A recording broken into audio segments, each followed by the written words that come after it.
Hey everyone, welcome back to my channel, Tech with Ashwan. I have a quick question for all of you. What happens if your AWS server is running perfectly fine, but the actual app on it has crashed? The computer is alive, but the website is dead. Would AWS even notice that? Take a minute and let me know in the comments. So by default, it is no. AWS only checks if the instance is alive, not if your app is alive. So today, I'm going to show you a new feature called Application Status Check. So it watches your actual application, not just the server, and it can even auto replace the broken instances for you. And I'm not just going to explain it.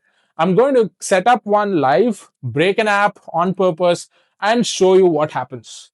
So if you're excited for this, then let's go. Let us start with the problem.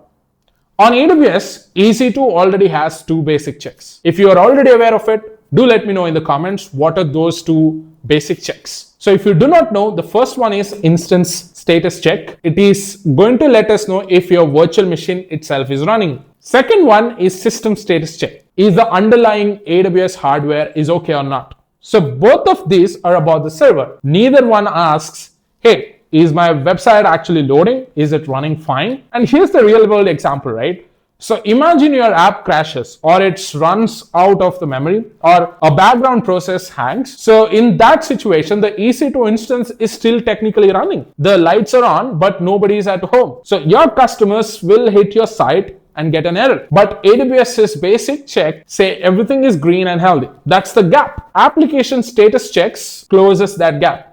They actually send a request to your app, like listening on a /health page every 60 seconds and check if it responds correctly or not. If it doesn't respond correctly enough times in a row, AWS marks it as broken. And if you're using auto scaling, AWS can also automatically terminate that instance and launch a fresh one. Here's how it exactly works in a step-by-step plain English, right? So step number one, you tell AWS, hey, check this port and this path on my instance. For example, port 5000 and path is /health. You can configure your application however you want. I'm taking the path as /health for this example. So step number two is every 60 seconds, AWS sends a request to that path, like your browser would always do, and looks at the response code. So if your app says 200, okay, that's healthy. Anything else like 500 error or no response at all counts as a fail. Step number three, AWS doesn't panic on one failure. By default, it needs two failures in a row before it marks the check as impaired. And it needs two successes in a row to mark it healthy again.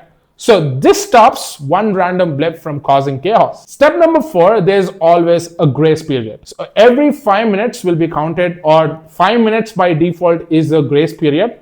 Right after an instance status is changed or it starts up, this gives your app time to boot up before AWS starts judging it. Makes sense, right? So you wouldn't fire someone for being slow in the first 5 minutes of their job. Step number 5 is that if the instance is part of an auto-scaling group and the check is included in the overall health status, auto-scaling will terminate the broken instance and launch a new one automatically. There is no human required in this process. And one more important thing that I want to cover is that AWS runs these checks from inside your own network, which is your VPC, and it creates a small managed network connector to reach your instance privately. So you don't have to open your app to the public internet just for this check to pass, right? So that's how simple it is. Now, when you set this up, you're mainly deciding on a handful of things. So let me go through them fast because they are genuinely simple once you hear them.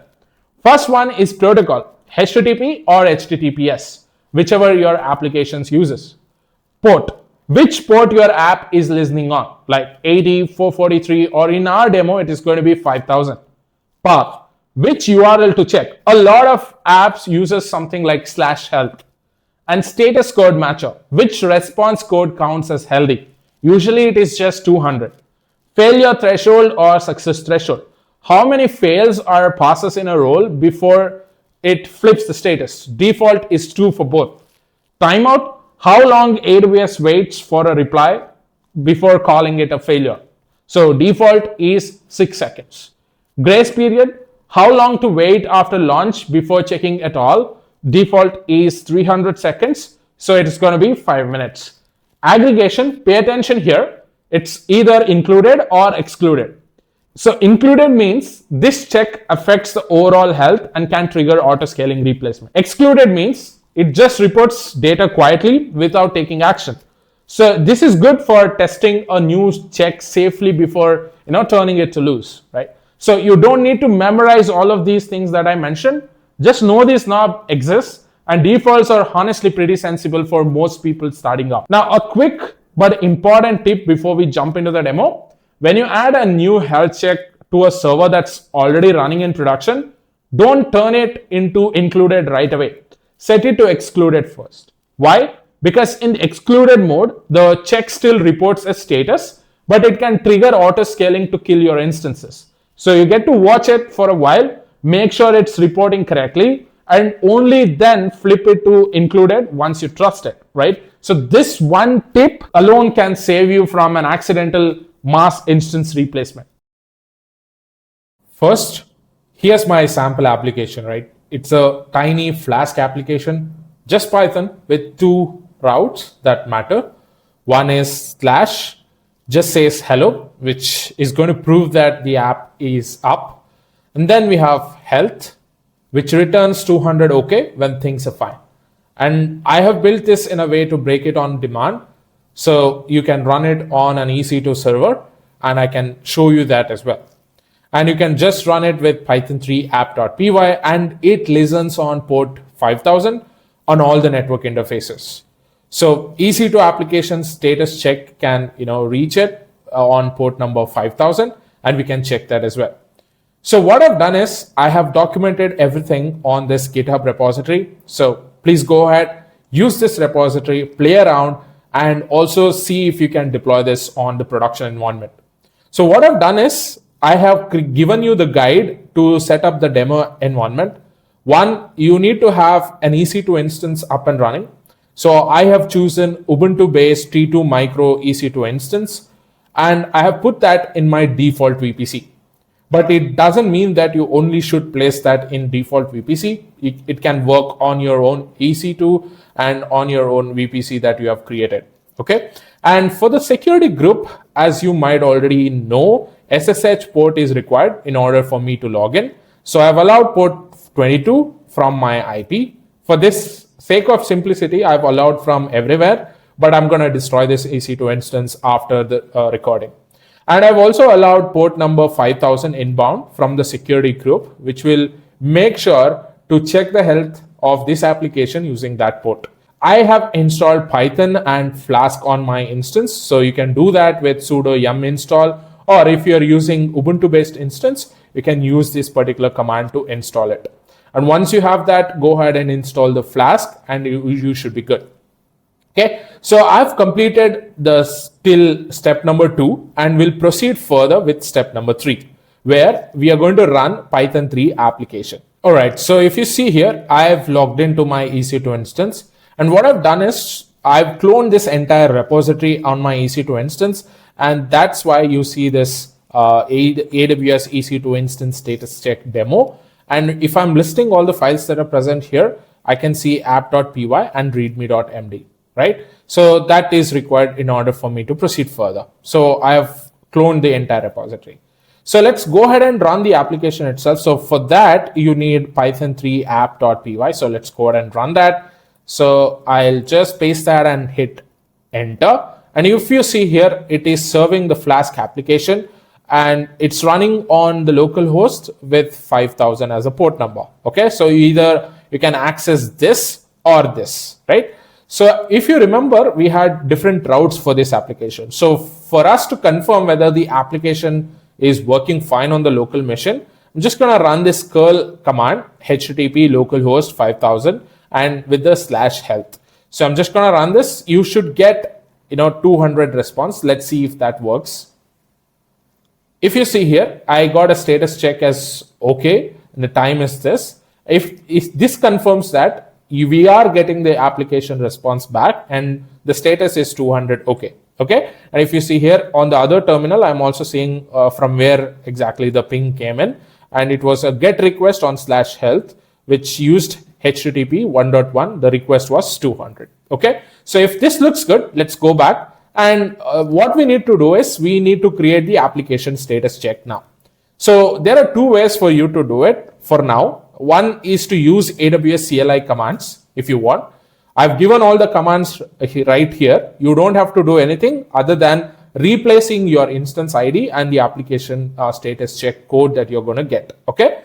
So if you prefer to do this, go ahead and continue from 6th till 10th. But if you want to do that right in the UI, you can also do that. So I'll show you how to do that in the UI. But if you prefer to use the CLI commands, I've given you the CLI commands in the repository. Okay. So let's go back here. And if you scroll to the status and alarms, and you can see application status details. So just refreshing the page once, just to make sure that we have the complete UI, which is working for us. Okay. So if you see here, the instance is up and running. This is the same instance where I'm running the application. Okay. So if I scroll down, status and alarms, and if you see here, application status check, right now I do not have any application status check. Let's go ahead and create one. So if you click on actions, you can see this manage application status checks, which is new. Let me click on that. If you see here, there is no application status check at the moment. Let's go ahead and create one. So I'm just going to say that app status check demo. So this is my name. And what is the protocol that you want to use? So I'll go ahead and use HTTP because that's what I want to use.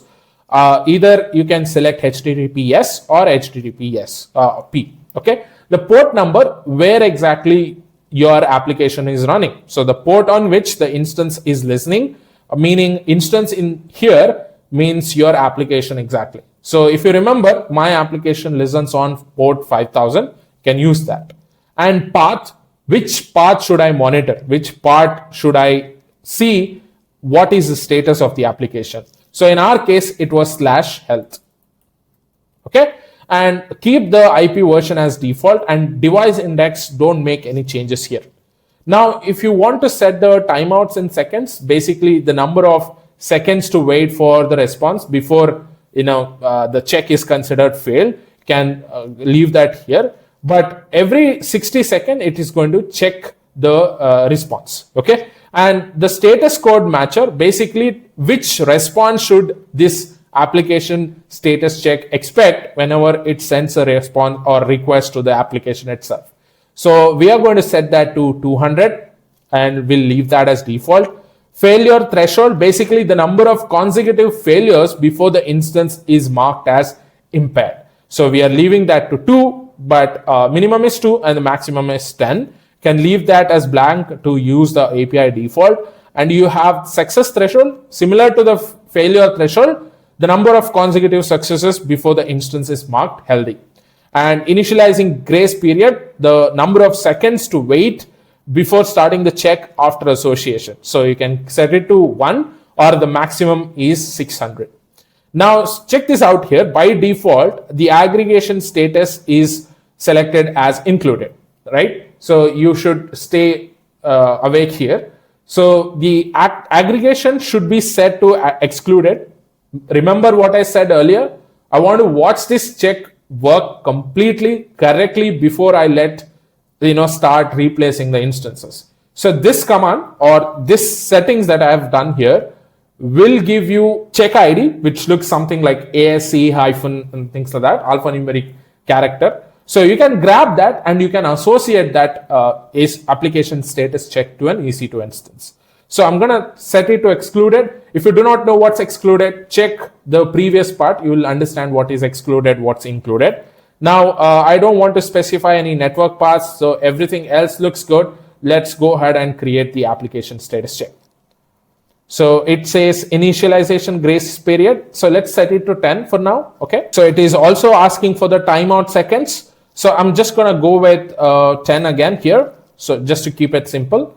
And I'm going to create the application status check now. Okay. So if you see here, this is what I meant, the status check ID. This is what you're going to get. So once this is complete, you can go ahead and associate the resources. Okay. So either you can add the resource by the ID, basically instance ID, or you can associate it by the tag. Okay. So let's go by resource ID. I'll click on this. So you can click on associate here, choose the instance you want and click on associate. So this will associate the server which you want to monitor. And once that is done, it will start checking the health of that particular EC2 instance.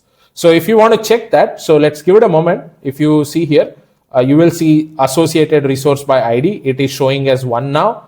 Before it was not showing anything. And if you see the details here, we have set to excluded 200, protocol is HTTP, port is 5000, path is health, and everything else it shows here. And you can also check the health checkpoints here, 0 health check paths. And if you go back to the EC2 instance here, check the status alarms. So let's go ahead and refresh this once just to see what happened here. It is going to take some time because remember the configs that we set. It is going to take such amount of time to send the data into your UI. So let's wait for that to happen and I'll come back once you see the alarm. Right, so if you see here, application status check demo, it says passed and you can see the status since, the reason as well, the last check date. And you can also see continuously you are seeing the get request on the application. Reason is the application status check is also checking whether the application is up or not.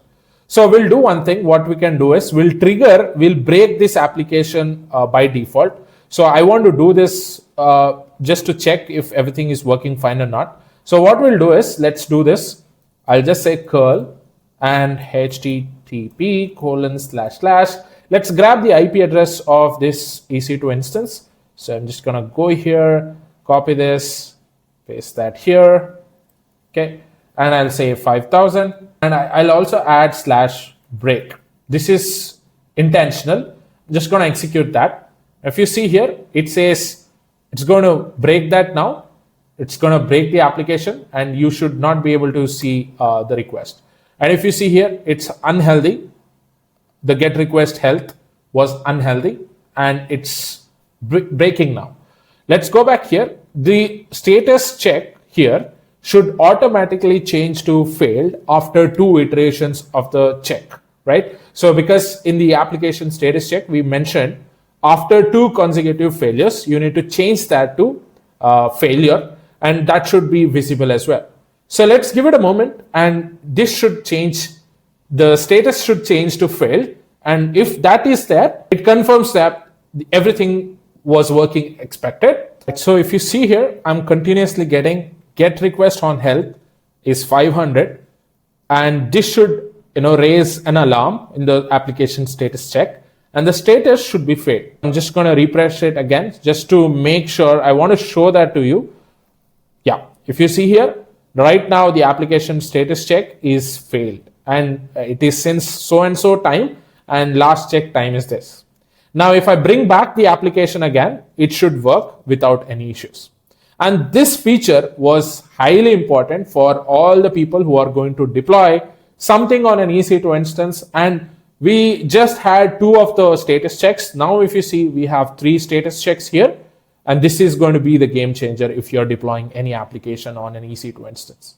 All right. Let's recap what we just learned. Application status checks watch your actual app, not just the server. They hit a URL every 60 seconds and check the response code. By default, it takes 2 fails to mark it broken and 2 passes to mark it healthy again. New instances get a 5-minute grace period before checks even start. If you hook up it with the auto scaling, broken instances get replaced automatically. Always test new checks with aggregation set to excluded first. And one last real tip, make your /health endpoint check the things that actually matter to you. But be very careful, right? So if your health check depends on something like a shared database and that database has an issue, every single instance might fall. The failure itself will cause the application status check to fail and you will already have AWS working for you and it replaces the entire fleet of all the instances that you have. So keep your health check focused on the instance itself wherever you can. That's application status checks, a simple idea that saves you from a really common problem, a server that looks fine, but an app that actually does. So if this helped, drop a like, subscribe for more AWS explainers, and let me know in the comments what feature or what videos you want me to break down next, and see you in the next one.